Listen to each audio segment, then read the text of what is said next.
ஐபிஎல்லோட 36வது போட்டி Rajasthan Royals Lucknow Super Giants கடையில் நடக்க போது அதோட ஃபேண்டசி ப்ரிவ்யூ பார்க்க போகிறோம். டெமசி கிரிக்கெட் 11 அப்படின்னு சர்ச் பண்ணி டெலகிராமில் ஜாயின் பண்ணிக்கோங்க. விஷன் 11 சூப்பராக இருக்குது, நிறைய ஃபார்மட் இருக்குது. இப்போ இருக்கிற ஃபேண்டசி பாயிண்ட் சிஸ்டம் உங்களுக்கு டஃப்பாக இருக்குது அப்படின்னா முன்னாள் ஃபேண்டசி சிஸ்டத்துக்கு போகலாம். அது விஷன் 11ஆல் கொடுக்கப்படுது. 7+4 கான்செப்ட் உங்களுக்கு வேணுமா? அதில் தான் எனக்கு பிடிச்சிருக்கு, அது ரொம்ப நாளாக இருக்கே, அதில் போகிறேன்னா டெஃபினட்டாக அந்த விஷயம் இருக்குது. அது இல்லாமல் 10+1 கான்செப்டும் இருக்குது. 10+1 கான்செப்டில் அதே இடத்துல பழைய பாயிண்ட் சிஸ்டத்தோடு போகலாம் அப்படின்னு நினச்சிங்கன்னா அதுக்கான விஷயத்தையும் இங்கே கொடுக்குறாங்க. ரொம்பவே சூப்பராக இருக்குது. ஸ்மால் லீக்குக்கு மட்டும் இல்லை, மெகா லீக்ஸ் ரொம்பவே கொடுக்குறாங்க, அருமையாக கொடுக்குறாங்க, பெரிய அமௌண்ட்டுக்கு கொடுக்குறாங்க. விஷன் 11 இன்னும் இன்ஸ்டால் பண்ணலைன்னா டிஸ்கிரிப்ஷனில் லிங்க் இருக்குது, கிளிக் பண்ணி இன்ஸ்டால் பண்ணி என்னோட ரெஃபரல் கூட பயன்படுத்த மறக்காதீங்க. சவாய் மான்சிங் ஸ்டேடியம் ஜெய்ப்பூரில் இந்த போட்டி மழைக்கான வாய்ப்பில்லை. ஏப்ரல் 19 7:30 PM ஸ்டார்ட் ஆகுது. 7:30 PM start. Night match, chasing preferable, பர்டிகுலராக இந்த கிரவுண்ட் சேசிங் கிரவுண்ட் அப்படின்னே சொல்லலாம். ரீசெண்டாக அது கொஞ்சம் ஓரளவுக்கு மாறி இருக்குது. பேட் ஃபஸ்ட்டுக்கும் சப்போர்ட் பண்ணுது. ரன்ஸ் ஆன் த போர்டு வைக்கும்போது இந்த இம்பாக்ட்ஸ் அப் அப்படின்ற ஒரு விஷயம் வந்ததுக்கப்புறம் கொஞ்சம் பிச் பேஸில் மாற்றம் இருக்கிற ஒரு ஃபீலை கொடுக்குறாங்க. குயிக்காக ஃப்ரீ ஃப்ளோவாக ஆட பார்க்குறாங்க. பட் இங்கே அவ்வளோ ஈஸி கிடையாது. ஸ்கோர் கொஞ்சம் ஸ்லோவாக வரும். ஆனால் ஸ்கோர் ஒரு 180 வந்தால் கூட விக்கெட் பேஸில் 4 விக்கெட் 3 விக்கெட் அப்படிங்கிற மாதிரி முடியும். பேக் ஹேண்டில் கூட விக்கெட்ஸ் நிறையா விழும் அப்படின்னு சொல்ல முடியாது. பவுண்டரி டைமென்ஷன் பெருசாக இருக்கும், அவ்வளோ ஈஸியாக ஃபீல்டு கவர் பண்ண முடியாது அப்படின்ற அந்த இடமும் பார்க்கணும். அண்ட் ஸ்டில் 178 ஆவரேஜ் ரீசெண்ட் இயர்ஸில், முன்னாடி வந்துட்டு 161 இருந்திருக்கு. ரீசெண்டாக RRக்கு ஹோம் மேட்சஸ் கவுஹாத்திலையும் நடக்கிறதுனால சவாய் மான்சிங்கில் கொஞ்சம் குறைவான மேட்சஸ் நடக்குது. அதனால தான் இந்த நம்பர்ஸ் குறைவாக இருக்குது.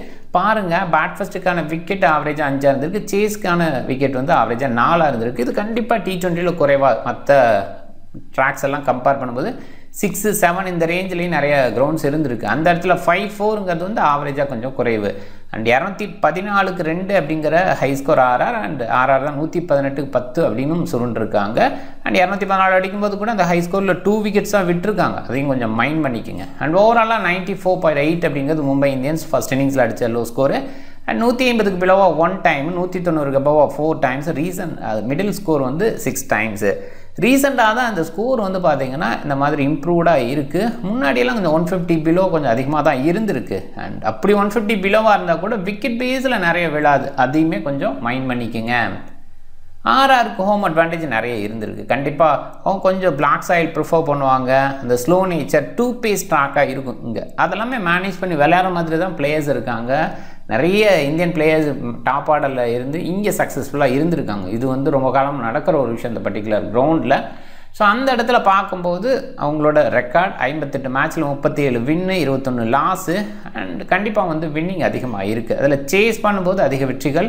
இந்த பர்டிகுலர் கிரவுண்ட் சேசிங் கிரவுண்ட் அப்படின்னே சொல்லலாம். சொல்லப்போனால் ஃபஸ்ட் ஹாஃபில் அந்த விக்கெட் பேஸில் கொஞ்சம் ஸ்லோவாக வர மாதிரி இருக்கும், செகண்ட் ஹாஃப் கொஞ்சம் பெட்டராக வர மாதிரி இருக்கும் ட்ராக்கு. ஸோ அதுதான் பார்க்கணும். இங்கே டியூ ஃபேக்டர் அப்படிங்கிறதும் விஷயமாக இருந்திருக்கு. 165 பேட் ஃபஸ்ட்டுக்கான ஆவரேஜ், 149 சேசிங்கான ஆவரேஜ். பேட் ஃபஸ்ட் பண்ணும்போது சேஸ் பண்ணும்போதும் 5 விக்கெட் 4 விக்கெட் அப்படிங்கிற ஆவரேஜாக கொடுத்துருக்கு. இங்கேயுமே குறைவாக தான் இருந்திருக்கு. அண்ட் சக்ஸஸ்ஃபுல்லாக 197 சேஸ் பண்ணியிருக்கிறாங்க. LSGயை பொறுத்த வரைக்கும் இதில் சேஸில் இது வரைக்கும் வின் பண்ணலை. ஒரு வின்னு ஒரு லாஸ் 2 போட்டியில். 154 பேட் ஃபஸ்ட்டுக்கான அந்த நம்பர் 7 விக்கெட். அண்டு சேஸ் பண்ணும்போது 173க்கு 6 விக்கெட் அப்படின்னு விட்டுருக்காங்க. ரீசனாக நம்பர்ஸை பாருங்கள். ஒரு சில நேரங்களில் மட்டும்தான் அந்த 9 விக்கெட் 10 விக்கெட் அப்படின்றத பார்க்குறோம். 5-2, 5-4, 5-3, 3-4 அப்படின்னு மற்ற இடங்களில் இருந்திருக்கு. ஸோ அதை பேஸ் பண்ணி யோசிச்சு பார்த்தா கண்டிப்பாக வந்து விக்கெட் பேஸில் நிறைய விழலை. ராஜஸ்தான் ராயல்ஸு இந்த டீமில் ஓவர்சீஸில் Shimron Hetmyer, Hasaranga, Jofra Archer, Theekshana. So இவங்க இருப்பாங்க. பவுலிங் பேஸில் priority and Hetmyer finisher. So அந்த பேஸில் தான் இந்த ஓவர்சீஸ் இருக்காங்க. அண்ட் இந்தியன் பிளேயர்ஸ் டாப்பில் நல்ல பிளேயர்ஸ் இருக்காங்க. அதில் ஜெய்ஸ்வால், சாம்சன் இப்போ இந்தியன் கிரிக்கெட்டில் T20யில் விளையாடக்கூடிய பிளேயர்ஸ். நிதிஷ் ராணா ரீசெண்டாக ஒரு சில போட்டிகள் நல்லா விளையாடுங்க. குறிப்பாக போன போட்டியில் அவரோட ஹோமில் போய் பெட்டராக விளையாடுவார்னு போன போட்டியிலே சொல்லியிருந்தோம், நல்லா விளையாண்டார். அண்ட் இன்னொரு பக்கம் CSKக்கு எகென்ஸ்டாக ஒரு இன்னிங்ஸு. அதர்வைஸ் கொஞ்சம் டவுனாக தான் இருந்திருக்கார். ரியான் பராக் அந்த 25-30 ரேஞ்சிலே இருக்கார். இன்னும் கொஞ்சம் பெட்டராக விளையாடக்கூடிய பிளேயர் அந்த பார்க்கணும். த்ரூ ஜெரல் சில நேரங்களில் ஓகே டாப் ஆட ஃபெயில் ஆகும்போது சிம்ரன் ஹெட்மேர் ஃபினிஷ் பண்ணி கொடுக்குறாரு. ஓவராலாக ஓகேவான ஒரு பேட்டிங் டீம்னு சொல்லலாம். பவுலிங் பேஸில் இன்கன்சிஸ்டன்ட் இருக்குது. சில நேரங்களில் நிறைய ரன்ஸ் கொடுக்குறாங்க, சில நேரங்களில் ரொம்ப கண்ட்ரோல் பண்ணுறாங்க. இந்த மாதிரி மாறி மாறி பர்ஃபார்மன்ஸ் கொடுக்குறாங்க. அந்த வகையில் ராஜஸ்தான் ராயல்ஸுக்கு இந்த வருஷம் இன்னும் சக்ஸஸ் பெருசாக இல்லை அப்படின்னு தான் சொல்லுவேன். நம்பர் பார்க்கும்போது ஜெய்ஸ்வால் ரீசெண்டாக சூப்பராக பண்ணியிருக்காரு. ஸோ கடந்த 4 போட்டியில் 3 போட்டி நல்லா இருந்திருக்கு, ஒரு போட்டி தான் டவுனாக இருந்திருக்கு. ஆரம்ப போட்டிகளில் கொஞ்சம் டவுனாக இருந்தது பார்க்கும்போது. ஸோ எஸ்எஸ்வி ஜெய்ஸ்வால் நல்லா பண்ணுவார், ஏன் இப்படி பண்ணுறாரு அப்படிங்கிற மாதிரி இருந்தது. பட் கண்டிப்பாக இப்போ கம்பேக் கொடுத்துருக்காரு, அது நல்ல ஒரு விஷயமா பார்க்கலாம் அவரோடதுக்கு. அண்ட் ஜெய்ப்பூரில் அவரோட ரீசன் நம்பர் சூப்பராக இருக்குது. சஞ்சு சாம்சன் ரீசெண்டாக ஓரளவுக்கு அந்த 30s இருக்கார். அண்ட் எல்எஸ்சிக்கு எகென்ஸ்டாக கடந்த 2 போட்டியில் not outs plus 82-71 not out அப்படிங்கிற 2 நம்பர் இருக்குது, பெஸ்ட்டு. அண்ட் ஜெய்ப்பூரில் அவர் ரொம்ப சூப்பராக விளையாடுறாரு. ஸோ இதில் பார்த்திங்கன்னா 15-15 2 நம்பர் மைனஸ் அப்படின்னா கூட மற்ற 3 நம்பரும் சூப்பராக இருக்குது. ரியான் பராக்கு ரீசெண்டாக பாருங்கள் நல்ல நம்பர்ஸு ஜெய்ப்பூரில் சூப்பராக இருந்திருக்கு. அண்ட் எல்எஸ்சிக்கு எகென்ஸ்டாக அந்தளவுக்கு கிரேட்டாக இல்லை. அண்ட் ரீசன் இன்னிங்ஸு நான் ஏற்கனவே சொன்ன மாதிரி இந்த 25-30 இந்த மாதிரி ரேஞ்சில் இருக்கார், ஹையாக கன்வெர்ட் பண்ணாமல் இருக்கார். அது கொஞ்சம் நான் மைனஸாக பார்க்குறேன் ரியான் பராக்கை. கேப்டன் ரேஞ்சுக்கு யோசிக்க முடியாதோ அப்படின்னு. ஏன்னா ரியான் பராக்கு போன சீசனில் அந்த மாதிரி ரேஞ்சில் யோசிக்கிற மாதிரி விளையாண்டார். இந்த சீசனில் அது குறைவாக இருக்குது. நிதிஷ் ராணா ஒரு சில இன்னிங்ஸ் பெஸ்ட்டாக இருந்திருக்கு. அண்டு ஒரு 81 அது சிஎஸ்கேக்கு எகென்ஸ்டாக. அண்ட் 51 போன போட்டியில் ஜெய்ப்பூரில் ஸோ நடந்தது தெரியும். கடைசியில் அனுப்புனாங்க, எல்லாத்தையும் மேலே அனுப்பிட்டு ஸோ சொல்லப்போனால் டாப் ஆர்டர் எஸ்ஆர்சி நல்லா விளையாண்டதெல்லாம் லெஃப்ட் ஹேண்டர் ப்ரையாரிட்டி இல்லாமல் ரைட் ஹேண்டர்ஸாக இருந்தாங்க. அதனால் அதே நேரத்தில் ஃபினிஷிங் பேஸில் ஹெட்மேயர் ப்ரையாரிட்டி கொடுத்து மேலே போனாங்க. நிதிஷ் ராணாவுக்கு லேட்டாக ஒரு பால் கிடச்சி, அந்த ஒரு பாலில் 4 அடித்தார். ஸோ அதுதான் இதுக்கு முன்னாடி ஜெய்ப்பூரில் ஒரு விளையாண்ட இன்னிங்ஸு. த்ரூஜரோட பொறுத்தவரை பாருங்கள் ரீசெண்டாக ஒரு சில இன்னிங்ஸ் நல்லா இருக்குது. சொல்லப்போனால் லேட்டாக வந்தால் கூட அந்த அவுட்புட் நல்லா இருந்திருக்கு அப்படின்னு தான் சொல்லணும். சிம்ரன் ஹெட்மேயர் கண்டிப்பாக சூப்பர் பிளேயர், அதில் டவுட்டே இல்லை. அண்டு இங்கே ஃபினிஷிங்கில் சில நாட் அவுட்ஸில் இருந்திருக்காரு. வனிண்டு ஹசரங்கா பேட்டிங் பேஸில் பெரிய ப்ரையாரிட்டி கொடுக்குற மாதிரி ரீசெண்டாக விளையாடலை, அதை பார்க்குறோம். அண்ட் பவுலிங்கில் கண்டிப்பாக ஒரு சில நேரங்களில் பெஸ்ட்டாக பண்ணுவார். பட் கன்சிஸ்டன்ட் பேஸில் இல்லை. சுபம் தூபே இந்த இடத்துல அவர் தான் இருப்பாரா, வேறு யாராவது இருக்க போகிறாங்களா அப்படிங்கிற அந்த கேள்வி இருக்குது. போன போட்டியில் இருந்தார், பார்க்கலாம். அண்ட் ரியான் பராக்கோட போலிங் ரீசெண்டாக இருக்குது. நான் விக்கெட் டேக்கிங் பேஸில் எங்கேயுமே இல்லை. வனிண்டு ஹசரங்காவோட ரீசன்ட் விக்கெட் டேக்கிங் ஒரு இடத்துல 4 விக்கெட்டு, மற்றபடி அந்தளவுக்கு கிரேட்டாக இல்லை. ஜோஃப்ரா ஆர்ச்சர் போன போட்டியில் 2 விக்கெட்ஸ், அதுக்கு முன்னாடி 3. ஸோ நடுவில் கொஞ்சம் சொதப்பல், ஆரம்பத்தில் பயங்கரமாக ரன்ஸ் கொடுத்தது இது இருந்தது. ஓரளவுக்கு அந்த கன்சிஸ்டன்ட் அப்படிங்கிற ஒரு விஷயத்துலேருந்து விலகி இருக்கார். பட் இப்போ கொஞ்சம் கம்பேக் பண்ணியிருக்கார் அப்படின்னு ஒத்துக்கலாம். சந்தீப் சர்மாவோட பவுலிங் ஓரளவுக்கு ஓகே, கண்ட்ரோல் அப்படிங்கிற பேஸில். அண்ட் இங்கே கொஞ்சம் பவுண்டரி டைமென்ஷன் பெருசுங்கிறனால ஒரு பாயிண்டில் எங்கேயாவது விக்கெட் விழலாம், நிறையா கூட இருக்கலாம். துஷர் தேஷ்பாண்டே அந்த இடத்துல பெஸ்ட்டாக இருக்கலாம், அவ்வளோதான். ஏன்னா துஷர் தேஷ்பாண்டே ரன்ஸ் கொடுத்து தான் விக்கெட் எடுப்பார். கடந்த 2 போட்டியில் பெருசாக இல்லை, ஓவர் பேஸில் நிறைய பயன்படுத்தலை. தீக்ஷனா டீசெண்டான போல, பட் இந்த சீசனை பொறுத்த வரைக்கும் ஹை எண்ட்ஸில் ரன்ஸ் போயிருக்கு. இந்த 2 இடத்துல ஓகே பாருங்கள், 54 4 ஓவரில், 21 2 ஓவர்ஸில், 4 ஓவர் 40. ஸோ இந்த மாதிரி கொஞ்சம் ஹை எண்டில் ஸ்கோர்ஸ் போகிறத பார்க்குறோம். லக்னோ சூப்பர் ஜெயின்ஸு டாப் ஆர்டரில் Aiden Markram, Mitch Marsh, Pooran and David Miller இந்த மாதிரி ஓவர்சீஸ் பேட்டர்ஸை பயன்படுத்துகிறாங்க. அதனால் இந்தியன் பவுலர்ஸ் இருக்காங்க. இந்தியன் பவுலர்ஸுக்கு சப்போர்ட்டாக எய்டன் மார்க்ரமோட ஒரு சில ஓவர்ஸ் போன போட்டியில் நிறைய ஓவர்ஸே போட்டார், சில லெஃப்ட் ஹேண்டர்ஸை பார்த்துட்டு. அண்ட் இந்த யூனிட்டை பொறுத்த வரைக்கும் கொஞ்சம் ரன்ஸ் கொடுக்குற பவுலர்ஸாக இருக்காங்க. ஆவேஸ் கான், ஆகாஷ்தீப், சர்துல் தாக்கூர் இவங்கெல்லாம் விக்கெட் டேக்கிங் பவுலர்ஸ் தான். பட் கொஞ்சம் ரன்ஸுக்கு போகிறாங்க. ஆகாஷ்தீப்புக்கு கொஞ்சம் கண்ட்ரோல் இருந்திருக்கு, பார்த்துருக்கோம். பட் இன்ஜுரிக்கு அப்புறம் அவர் அவ்வளோ கண்ட்ரோலாக வீசலாம். ஆவேஸ்கான அந்த இடத்துல தான் நம்ம பார்க்குறோம். டிக்வேஸ் சாத்தி, பிஸ்னாய் இவங்க 2 பேரும் நல்லா பண்ணுறாங்க. சொல்லப்போனால் டிக்வேஸ் சாத்தி ஆரம்பத்தில் ரொம்பவே சூப்பராக வீசினார். அண்டு இப்போ கொஞ்சம் பயன்படுத்த ஆரம்பிச்சிட்டாங்க. ரவி பிஸ்னாய் ஆரம்பத்தில் சொதப்பினாலும் இப்போ கொஞ்சம் கம்பேக் கொடுத்துருக்காரு. இது கொஞ்சம் அவங்க டீமுக்கு பவுலிங் பேஸில் பாசிட்டிவ். ஸ்டில் ஃபாஸ்ட் பவுலிங் நல்ல பவுலர்ஸ் இருக்காங்க. இந்தியன் பவுலர்ஸ் இன்டர்நேஷ்னல் லெவலில் விளையாண்ட இந்தியன் பவுலர்ஸ் அப்படிங்கிற அந்த ரேஞ்சில் யோசிச்சா கூட ஸ்டில் கொஞ்சம் கன்சிடரபுளாக பார்க்க வேண்டியது இருக்குது. இன்னும் கொஞ்சம் பெட்டராக பண்ணலாம் அப்படின்னு யோசிக்க தோணுது. எய்டன் மார்க்ரம் கண்டிப்பாக பிளாக் சாயில்னு வரும்போது ரொம்பவே சக்ஸஸ்ஃபுல்லாக இருந்திருக்காரு. அதுதான் ரெட் சாயில் வரும்போது கொஞ்சம் டவுன் ஆகிறாரு, அந்த இடம் பார்க்குறேன். அண்ட் பவுலிங் பேஸில் சில நேரங்களை கன்சிடர் பண்ணும்போது ஓகேவா பார்க்கணும். அண்ட் இதுக்கு முன்னாடி இந்த சீசனுக்கு முன்னாடி அந்த அளவுக்கு ஃபார்மில் இல்லை. ஸோ ஐபிஎல் வந்ததுக்கப்புறம் சில போட்டிகளில் அந்த ஃபார்ம் பேஸில் இருக்கிறது ரொம்பவே சூப்பர். அண்ட் கேச்சிங் பொசிஷன் நிற்கிறது இன்னுமே பாசிட்டிவாக பார்க்கலாம். மிச் மார்ஸோட இந்த இன்னிங்ஸ் ரொம்பவே சூப்பராக இருக்குது. ஒரு சீசனில் ஒரு இன்ஜுரி இல்லாமல் இருக்கிறதே பெரிய விஷயம். அது பிபிஎல்லாக இருக்கட்டும், ஐபிஎல்லாக இருக்கட்டும், அதை நம்ம பார்த்துருக்கோம். ஸோ அப்படி இருந்துமே ஒரு போட்டி இந்த சீசனில் மிஸ் பண்ணியிருக்காரு. இன்ஜுரி இல்லாமல் இருந்துமே ஒரு போட்டி மிஸ் பண்ணார். அது அவங்களோட டாட்டரோட இல்னஸ் காரணமாக அந்த போட்டியில் மிஸ் பண்ணார். ஸோ அதர்வைஸ் இந்த சீசன் ரொம்பவே சூப்பர் சீசனாக அவருக்கு இருந்திருக்கு. பயங்கர ஹார்ட் ஒர்க் பண்ணியிருக்காரு. 10 kgs அவரோட வெயிட்டை குறைச்சிருக்காரு. ஸோ இது மாதிரி விஷயங்கள் அவருக்கு பயங்கர கான்ஃபிடென்ட்டை கொடுக்கும். அதுதான் அந்த பிளேலையும் வருது. நிக்கலஸ் பூரன் செமையாக பண்ணியிருக்காரு. ஸோ அவருக்கு கான்ஃபிடென்ட் இருக்குது. ஒரு எந்த இடத்துல கொஞ்சம் ஃபெயிலியராக பார்த்துருக்காருன்னா பிளாக் சாயிலில் கொஞ்சம் ஃபெயிலியராக இருந்திருக்காரு. ஸோ அதை பார்க்கணும். ரிஷப் பண்ட் ஸோ கண்டிப்பாக வந்துட்டு ஒரு விஷயம் இங்கே பிளாக் சாயில் இருக்கிறதுக்கான வாய்ப்பு அதிகம். ஸோ நிறைய நேரங்களில் ராஜஸ்தான் வந்து சவாய் மான்சிங் ஸ்டேடியத்தில் பிளாக் சாயில் தான் கொடுக்குறாங்க. அது லக்னோ சூப்பர் ஜெயின்ஸுக்கு எகென்ஸ்ட் அந்த ஒரு விஷயத்தை பயன்படுத்தவும் செய்யலாம். ஏன்னா சிலரை வந்து டவுன் பண்ண பார்க்கணும் அப்படிங்கிற அந்த ஆங்கிளில் அதில் குறிப்பாக நிக்கோலஸ் பூரனோட டவுன் வந்து பிளாக் சாயில் நிறைய இருந்திருக்கு. ரிஷப் பண்ணிட்டு நபரை பாருங்கள், கடந்த போட்டியில் சிஎஸ்கே எகென்ஸ்டாக ஒரு சூப்பர் இன்னிங்ஸ்னு சொல்லலாம். பட் அது கொஞ்சம் ஸ்லோ இன்னிங்ஸாக வந்ததுங்கிற ஃபீல் இருந்தது. இன்னும் கொஞ்சம் பெட்டராக விளையாண்டுருக்கலாம். 50 பால்ஸ் நியர்லி 63 ரன்ஸ் அப்படிங்கும்போது இது கொஞ்சம் டஃப்பான ஒரு ரன்னு தான். ஸோ அவரோட ஃபார்முக்கு அது ஓகே, ஒரு சின்ன கான்ஃபிடென்ட் கொடுக்குற ஒரு விஷயமா கூட இருக்கலாம். அதனால் அது ஓகே. பட் ஸ்டில் பெட்டராக எஃபெக்டிவாக பேட்டிங் கொடுத்துருக்கலாம். அதில் தோத்தாங்க போன போட்டியில். அண்ட் ஆயுஷ் பதோனி முன்னாடி வாய்ப்பு கொடுக்கும்போதெல்லாம் சூப்பராக பண்ணுறாரு பாருங்கள் நம்பரை. ஸோ கண்டிப்பாக ப்ரொமோட் பண்ணும்போது டீசென்ட் நம்பர் கொடுக்க முடியுது. அப்துல் சமாத் ஹிட்டிங் பேஸில் வச்சுக்கணும்னு நினைக்கிறாங்க பேக் ஹேண்டில்.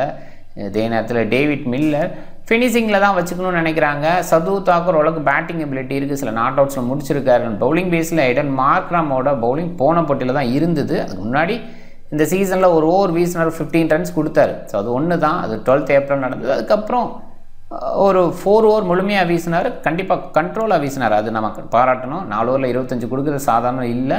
அண்ட் ரெகுலர் பவுலரும் கிடையாது. இங்கே சர்தூல் தாக்கூரோட நம்ம கண்டிப்பாக நிறைய ரன்ஸ் கொடுத்து விக்கெட் எடுக்கிற அந்த நம்பராக தான் இருக்குது. 3 ஓவர் 39, 13 ரன் ஓவர், இது 10 ரன் ஓவர், இந்த மாதிரி தான் நிறைய போயிருக்கு. 1 செகண்ட் 13 ரன் ஓவர் இப்படி தான் போயிருக்கு. பட் ஸ்டில் விக்கெட் டேக்கர் அப்படின்னு அங்கங்கே பார்த்துருக்கோம். ஆகாஷ் தீப் கொஞ்சம் கஷ்டப்படுறாரு இந்த சீசனை பொறுத்த வரைக்கும். நிறைய பயன்படுத்தணும்னு நினைக்கிறாங்க. போன போட்டியில் ரொம்பவே பயன்படுத்தலை. அவரோட ஓவர்ஸை தான் எடன் மார்க்ரம் ஷேர் பண்ணி போட்டார். ஆவேஸ் கானோட பவுலிங் ரீசெண்டாக ஓரளவுக்கு ஓகே, பட் பெஸ்ட்டுன்னு சொல்ல முடியல. இன்னுமே பெஸ்ட்டாக பண்ணக்கூடிய பவுலர் தான். டிக்வேஸ் ராத்தியை கண்டிப்பாக இன்னுமே பெட்டராக பயன்படுத்தணும். ரவி பிஸ்னாயோட ஓவர் போன மேட்ச்சில் ஏன் அவ்வளோவா பயன்படுத்தலை அப்படிங்கிறது கேள்வி. 3 ஓவர் தான் வீசினார்.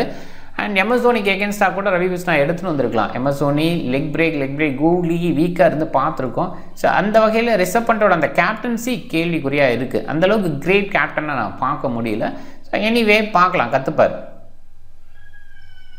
அண்டு 2 டீமை பார்க்கும்போது ஆர்ஆர் ஹோம் அட்வான்டேஜ் எடுத்துக்கலாம். ஏன்னா அது வரைக்கும் ஹோம் அட்வான்டேஜ் அப்படி தான் எடுத்துருக்காங்க. இங்கே சேஸ் பண்ணுற டீமுக்கு அட்வான்டேஜ் இருக்க தான் நான் பார்க்குறேன். இங்கே எல்எஸ்சியோட பேட்டர்ஸு குறிப்பாக பிளாக் சாயில் கொடுக்கும்போது மிச் மார்ஸ் அண்ட் மார்க்ராம் இந்த ஸ்டார்ட் நல்லா கொடுக்க முடியும்.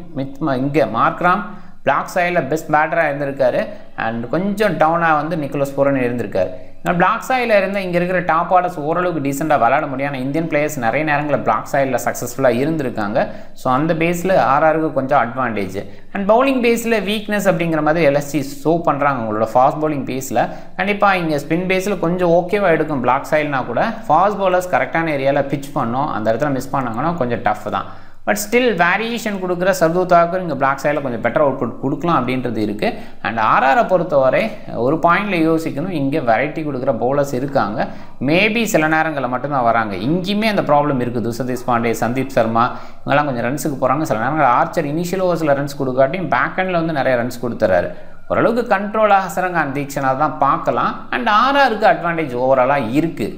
அண்டு பவுலிங் ஆப்ஷன்ஸ் பாருங்கள். அதில் ஃபுல் கோட்டை ஜோஃப்ரா ஆர்ச்சர், சந்தீப் சர்மா, தீக்ஷனா வீச வாய்ப்பு. ஹசரங்காவும் முழுமையான ஓவர் வீசுவார்னு எதிர்பார்க்குறேன். சந்தீப் சர்மா, துசர் தேஷ்பாண்டே எண்ட் ஓவரில் இருக்க வாய்ப்பு. சில நேரங்கள் ஆர்ச்சர் மோஸ்ட் ப்ராப்ளி ஆர்ச்சரை ஏர்லியாக முடிக்க தான் பார்க்குறாங்க. அண்ட் இந்த சைடு எடன் மார்க்ரா மட்டும் சப்போர்ட்டிங் ரோலில் மோஸ்ட்லி இவங்க 5 பாலர் ஸ்டிக்கில் இருந்திருக்காங்க. ஒரு சில நேரங்களில் மட்டும்தான் எடன் மார்க்ராமை பயன்படுத்தியிருக்காங்க. லெஃப்ட் ஹேண்டர்ஸை யோசித்து சில நேரங்களில் மார்க்ராம் அங்கே யோசிக்கலாம். சர்தூல் தாக்கூர், ஆவேஸ் கான் எண்ட் ஓவரில் வீச வாய்ப்பு. ஆர்ஆர் ஓவராலாக எல்எஸ்சிக்கு எகென்ஸ்ட் அட்வான்டேஜ் எடுத்திருக்காங்க. ஓரளவுக்கு எல்எஸ்சி ஆப்போனன்ட்ஸை காலி பண்ணுறது அந்த பிளாக் சைல் பேஸில் தான். ஆனால் ஆர்ஆர் அந்த விஷயத்தை பண்ண முடியாது. ஆர்ஆர் நிறைய நேரங்களில் பிளாக் சைடில் விளையாண்டுருக்காங்க. ஸோ அதனால் அந்த இடத்துல ஆர்ஆர் தான் அட்வான்டேஜ் ஓவராலாக எடுத்திருக்காங்க. அண்டு பேட் ஃபர்ஸ்ட் பண்ணும்போது ஆர்ஆரோட சக்ஸஸ் எல்எஸ்சிக்கு எகென்ஸ்டாக நிறைய இருந்திருக்கு. அண்ட் ஆர்ஆரோட ரீசன் நம்பர்னு பார்க்கும்போது ஒரு சில போட்டிகள் மட்டும்தான். கடந்த 3 போட்டிலையும் தோற்றுருக்காங்க. குறிப்பாக டிசிக்கு எகென்ஸ்டாக ஒரு சூப்பர் ஓவர் மூலமாக தோற்றாங்க. க்ளோஸாக இருந்தது. சஞ்சு சாம்சன் இன்ஜுரி, அந்த போட்டியிலே ஓரளவுக்கு நான் ரெக்கவர் ஆகிட்டேன், பிரச்சனை இல்லைன்னு சொன்னார். அதனால் அதை பற்றி இந்த போட்டியில் நான் பேசல. மோஸ்ட்லி அவர் தான் இருப்பார் கேப்டனாக. இன்றைக்கி போட்டிலையும் இருப்பார். எல்எஸ்சியை பொறுத்தவரை மிடில் ஒரு 3 மேட்சஸ் சிஎஸ்கேக்கு எகென்ஸ்டாக தோற்றாங்க, பஞ்சாபுக்கு எகென்ஸ்டாக இல்லையா தோற்றாங்க. அது விஷயம் இருக்குது. அண்ட் இந்த 2 டீமுக்கு இடையிலன்னு பார்க்கும்போது ரீசெண்டாக ஆர்ஆர் 2 போட்டி, அதுக்கு முன்னாடி எல்எஸ்சி, அதுக்கு முன்னாடி ஆர்ஆர் தான் டாமினேட் பண்ணியிருந்திருக்காங்க. இன்றைக்குமே ஆர்ஆர் வின் பண்ணுறதுக்கான வாய்ப்பு. டாப் 14 மைண்டில் ஜஸ்ட் பார்த்துக்குங்க. அந்த டைமில் டாஸை பேஸ் பண்ணி சில விஷயங்கள் யோசிச்சு ஆகணும். பிக் பேஸில் த்ரூ ஜெரல், ஆவேஸ் கான், துஷர் தேஷ்பாண்டே, மகேஷ் தீக்ஷனா இவங்களெல்லாம் குறைவாக பிக் பண்ணியிருக்காங்க. சில லெஃப்ட் ஹேண்டர்ஸ் அவங்களுக்கு எகென்ஸ்டாக மகேஷ் தீக்ஷனாவை யோசிக்கணும். துஷர் தேஷ்பாண்டே இந்த பவுண்டரி டைமென்ஷன் பேஸில் யோசிக்கணும். ஆவேஸ் கான் சடனாக கம்பேக் பண்ணார், அதை பேஸ் பண்ணி யோசிக்கலாம். அண்ட் த்ரூ ஜீரோவில் பொறுத்த வரைக்கும் சில நேரங்களில் பிஸ்கெட் மிடில் பேஸில் டாப் ஆர்டர் கொலாப்ஸ் ஆகும்போது கொடுக்க முடியும். ஒரு 25-13 வந்தால் நமக்கு வந்து நல்ல ஒரு பாயிண்ட் எடுத்து கொடுக்க முடியும். ஜெய்ஸ்வால், மிச் மார்ஸ், நிக்கோலஸ் பூரனை நிறைய பேர் கேப்டனாக ட்ரை பண்ணியிருக்காங்க. ஓகேவான சாய்ஸஸ் தான். அதில் நிக்கோலஸ் பூரன் மட்டும் கொஞ்சம் ரிஸ்க்குன்னு நினைப்பேன். இன்றைக்கி ஒரு வேளை பிளாக் சாயில் கொடுத்தா Sanju Samson, Aiden Markram and Riyan பராக்கை கேப்டனாக ட்ரை பண்ணலாம். ரியான் பராக் ரீசெண்டாக அந்த பிகினிங்ஸை கொடுக்கறதுல அந்த இடத்துல யோசிக்கணும். பட் சஞ்சு அண்ட் ஐடன் மார்க்ராமை ட்ரை பண்ணலாம். Wicket keeper Nicholas Pooran black soil இருந்தால் கொஞ்சம் யோசிச்சு எடுத்துக்குங்க. பட் கண்டிப்பாக ரிஸ்க்கு ஸ்மால் லீக்கில் மிஸ் பண்ணால் கிராண்ட் லீக்கில் மிஸ் பண்ணி ட்ரை பண்ண பாருங்கள். அண்ட் சாம்சன் நல்ல சாய்ஸு. பேட்டிங் பேஸில் மார்ஸு, ஜெய்ஸ்வால் நல்ல சாய்ஸு. ஹெட்மேயர், மில்லர் இவங்களெல்லாம் ஸ்மால் லீக் பேஸில் பெருசாக யோசிக்க வேண்டாம்னு தான் சொல்லுவேன். And Markram, Riyan Parag, Wanindu Hasaranga, Nitish Rana ஒரு சில டீம்ஸில் ட்ரை பண்ணுங்கள். பட் கொஞ்சம் பவுண்டரி டைமென்ஷன் பெருசாக இருக்கிறதுக்கு கொஞ்சம் ஸ்லோ நேச்சர் ட்ராக்ஸ்லாம் கொஞ்சம் கஷ்டப்படுவார். மேபி செகண்ட் இன்னிங்ஸாக இருந்தால் கொஞ்சம் பெட்டர் பேட்டிங் டிஸ்பிளே கொடுக்கலாம். ஆர்ச்சர், பிஸ்னாய், சது தாக்கூர், தீக்ஷனா ஒரு சில டீம்ஸில் இன்றைக்கி துஷர் தேஷ்பாண்டேவை ட்ரை பண்ணலாம். பட் நிறைய ஓவர்ஸ் கொடுப்பாங்களா அப்படிங்கிறது கேள்வி. திக்வேஷ் சாத்தியை ட்ரை பண்ணுங்கள். கேப்டனாக மார்க்ராம் பிளாக் சாயில் இருக்கிறதுக்கு வாய்ப்பு அதிகங்கிற ஆங்கிளில் வனிண்டு ஹசரங்கா ஒரு சில டீம்ஸில் vice captain. And Nicholas Pooran நிறைய பேர் ட்ரை பண்ணுவாங்க. மிச் மார்ஸ் ஒரு சில டீம்ஸில் ட்ரை பண்ணுங்கள். சாம்சன் விக்கெட் கீப்பராக இருப்பார், அதில் கொஞ்சம் பாயிண்ட் எடுத்து கொடுப்பார் அப்படிங்கிற ஆங்கிளில் அங்கே ட்ரை பண்ணலாம். அண்ட் கொஞ்சம் பவுண்டரி டைமென்ஷன் இதெல்லாம் கொஞ்சம் யோசிச்சு வனிண்டு ஹசரங்கா நல்ல சாய்ஸாக யோசிக்கிறேன்.